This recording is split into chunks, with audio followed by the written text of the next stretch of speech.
Selamat datang di YouTube channel Podcast Malam Kliwon. Sebelum mulai mendengarkan, silakan klik tombol subscribe dan nyalakan tombol notification. Jangan lupa untuk gunakan headset kalian dan selamat mendengarkan.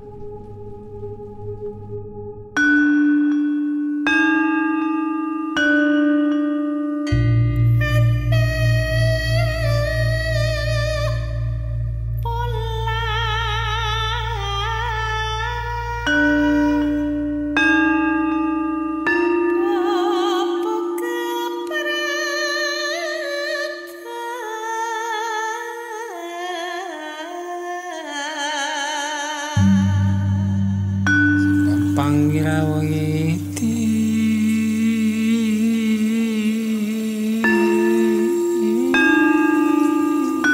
lang kumbungo cucuk panggawa parawanggati sajawandang kalawana bengke.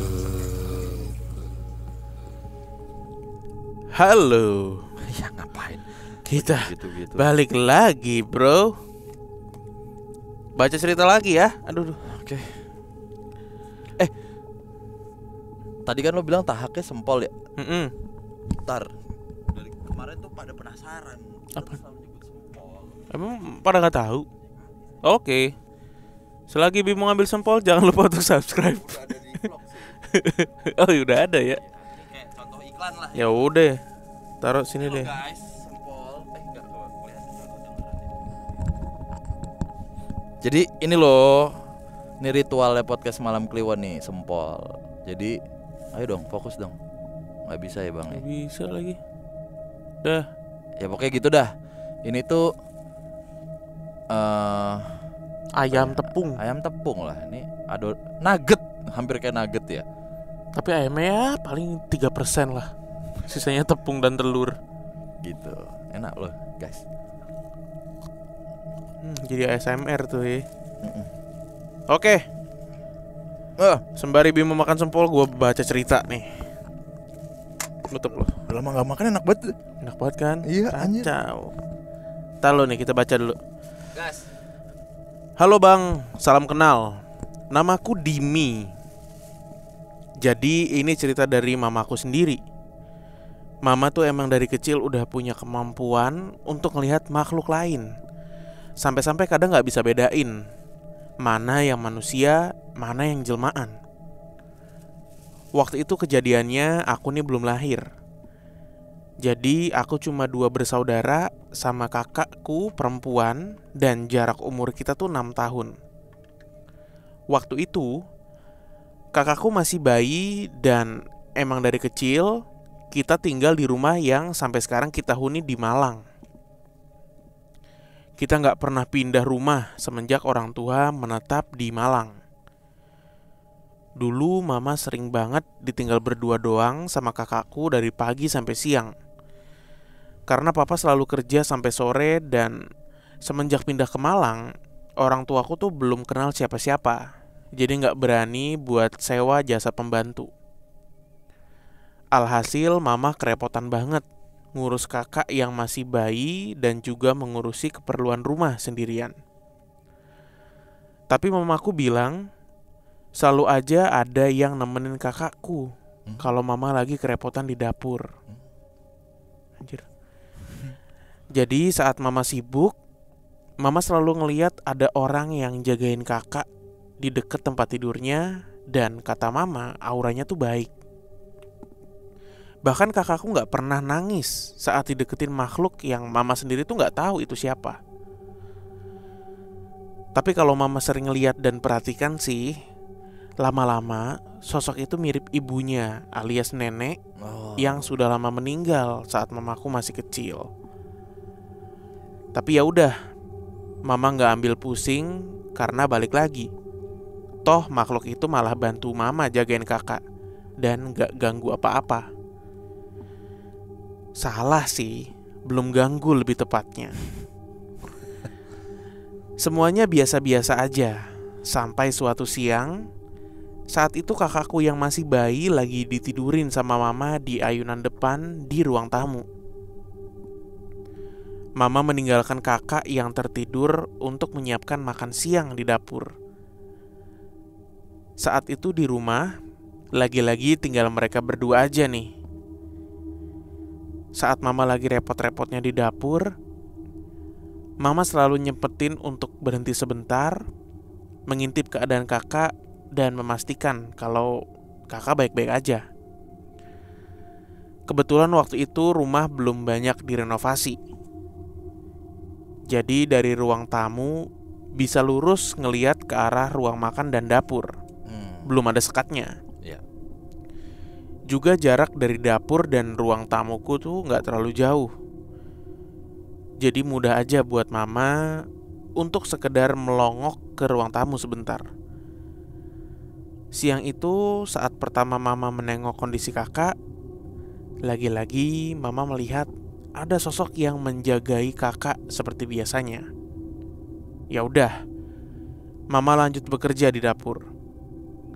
Gak berselang lama, kedua kalinya saat mama nengok lagi, bayangan itu udah gak lagi di samping kakak, melainkan posisinya sudah berdiri, memunggungi mama, dan benar-benar menghadap ke arah kakakku yang sedang tertidur. Mama yang gak pernah ngelihat hal itu jadi sedikit khawatir. Mama terdiam sebentar sambil perlahan-lahan berjalan maju ke arah ruang tamu. Untuk ke ruang tamu, mama harus melewati ruang TV. Jadi urutannya tuh adalah ruang tamu, ruang TV atau ruang keluarga, baru ke ruang dapur. Baru setengah jalan di ruang TV, mama melihat sosok itu semakin menyerupai bentuk nenek-nenek, dan sosok itu terlihat membungkuk sambil tangannya meraih kakakku yang masih tertidur pulas. Mama sontak terdiam sesaat sambil berpikir apa yang harus dilakukannya. Nenek itu lalu menoleh perlahan ke arah mama dan tersenyum ramah. Di situ mama kaget sekaget-kagetnya, karena yang dilihatnya adalah jelas benar ibunya sendiri. Anjir, merinding gue. Hanya saja dalam versi yang sudah sangat tua dan sedikit bungkuk. Nenek itu bilang, "Aku seneng arek iki. Arek iki gawe aku yo." Atau dalam bahasa Indonesia, "Aku suka anak ini. Anak ini untuk aku ya." Sambil masih tersenyum ramah ke arah mama. Mendengar itu mama langsung membentak keras, "Kowe sopo? Ojo wani-wani yo nyentuh anakku. Ngale yo." Artinya, kamu siapa? Jangan berani-berani sentuh anakku ya. Pergi sana. Sambil nada membentak dan tangannya refleks meraih penebah kasur yang biasanya digunakan untuk membersihkan kasur. Karena hanya barang itu aja yang posisinya itu ada di dekat mama saat itu. Nenek itu masih diam, tersenyum sambil menggendong kakakku. Mama langsung lari ke depan sambil mengayunkan penebahnya dan berteriak-teriak mengusir nenek itu. Mama langsung menghampiri sosok tersebut dan memukulinya berkali-kali dengan penebah. Dan nenek itu hanya meringkuk sambil sedikit membungkuk seakan melindungi kakakku dalam dekapannya. Mama sangat kalap saat itu, sampai-sampai gak sadar kalau papaku pulang lebih awal di hari itu. Untung aja ada papa datang saat itu tuh. Saat papa mendengar teriakan mama, papa langsung lari masuk dan ikut ngeliat kejadian itu. Iya, papa juga melihat sosok nenek yang sedang memeluk kakakku. Papa langsung merebut paksa kakakku, dan kakak yang terbangun tuh langsung nangis jadi-jadinya. Chaos banget kata mama saat itu. Dan kata papa, saat itu mama bener-bener kayak orang kalap. Nangis sambil teriak-teriak sambil tetap mukul-mukulin penebah ke nenek itu. Papaku pun sampai ikut kena pukulan mama berkali-kali. Tapi papa gak peduli, asalkan kakakku berhasil diselamatkan. Setelah papa berhasil merebut kakak, kata mama, nenek itu berjalan agak cepat ke arah ruang TV dan menghilang terbang ke atas begitu aja. Mama yang sadar hal itu langsung lemas dan menangis memeluk kakak. Papa yang baru pulang kerja pun ikut bingung akan apa yang terjadi saat itu. Seakan percaya nggak percaya. Saat mama sudah tenang, mama menceritakan kronologinya pada papa, dan mama mengaku saat dia melihat wajah nenek itu menyerupai ibunya, mama yakin yang namanya setan itu semua penipu, pembohong, dan gak bisa dipercaya. Perasaan mama saat itu memang campur aduk, antara gak percaya kalau ibunya yang selama ini jagain cucunya sendiri, tapi juga takut kalau harus kehilangan kakakku. Sampai akhirnya mamaku berdoa dalam hati sambil nekat memukulkan penebah itu berkali-kali ke arah sosok nenek jadi-jadian itu. Untungnya dari semenjak kejadian itu gak pernah lagi ada sosok yang menjaga kakakku atau sekedar menampakkan dirinya di rumahku lagi. Hanya satu nasihat mama buat aku yang masih aku ingat sampai sekarang. Persetan sama namanya setan yang bisa menyerupai orang yang kita sayang sekalipun. Jangan percaya. Kamu kalau lihat begituan juga jangan gampang percaya, sedih, baper. Pokoknya jangan. Itu bohong. Setan semua bohong. Gak ada yang baik. Orang udah meninggal ya udah. Di alam sana. Harus pinter pokoknya kamu. Gak boleh takut. Itu pesan dari mamanya. Sekian cerita dari saya, Bang. Masih banyak kisah mama saya dan juga saya sendiri yang mungkin akan saya ceritain di kisah-kisah selanjutnya. Maaf kalau urutannya berantakan dan susah dipahami. Sukses selalu dan stay safe. Lo tadi denger ada suara lengkingan. Anjing apaan? Kagak. Gak ada ya? Kagak. Kapan? Gue tipis banget ya. Suara gua kali. Suara lo lagi baca cerita kok suara lo. Melengking kayak enggak gitu. Denger. Iya, nangis gak sih? Iya kali. Aja dah pokoknya gue males Ya, kayak gitu. Iya tipis banget. Kayak anak pas perempuan bagian mana? Sih. Pas Gua nggak closing terakhir tadi. Kayak anak perempuan nangis tapi jeritan gitu. Tipis banget sih. Ya udahlah tapi. Tapi keren juga ini setan tapi ya. Tekbal bro. Antara sebenarnya gue nggak tahu ya motifnya ya. Tapi kalau udah sampai pengen memiliki itu mah udah ini ya, udah nggak baik gitu ya. Tadi kan bilang kan bapaknya antara percaya dan tidak percaya. Gak usah bapaknya, saya juga nggak percaya nggak percaya dah. Masa iya bisa digebukin bro? Pakai tebah kan itu. Yang buat mukulin kasur. Wah itu bisa dilaporin loh sama neneknya. Komisi Perlindungan Setan KPS. Komisi Perlindungan Setan Tua KPST. Kan tadi sampai gitu kan. Aduh.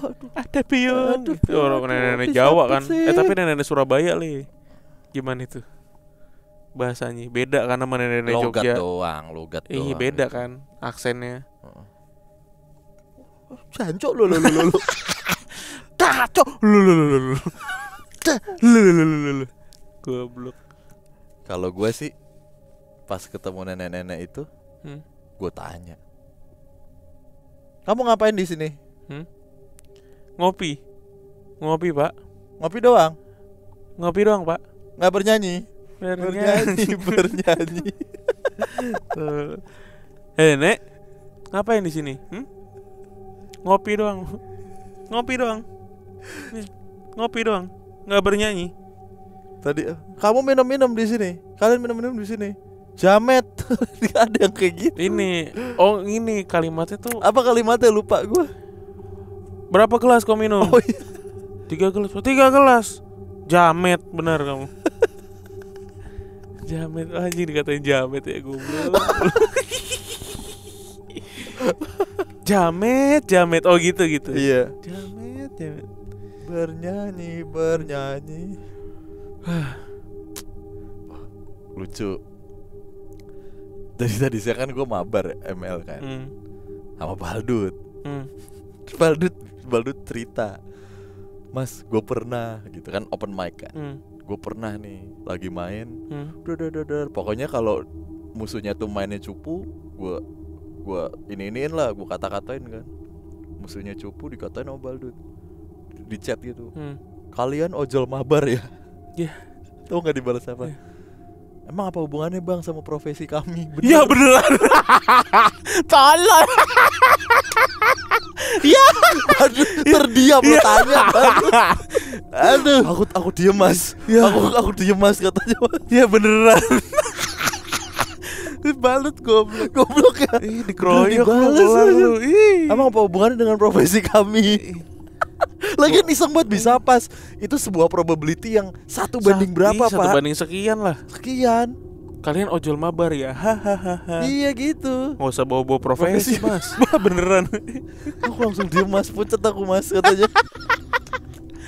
Oke. Goblok orang ya anjir lagian. Ih. Udah ya. Ya udah. Kita lanjut lagi.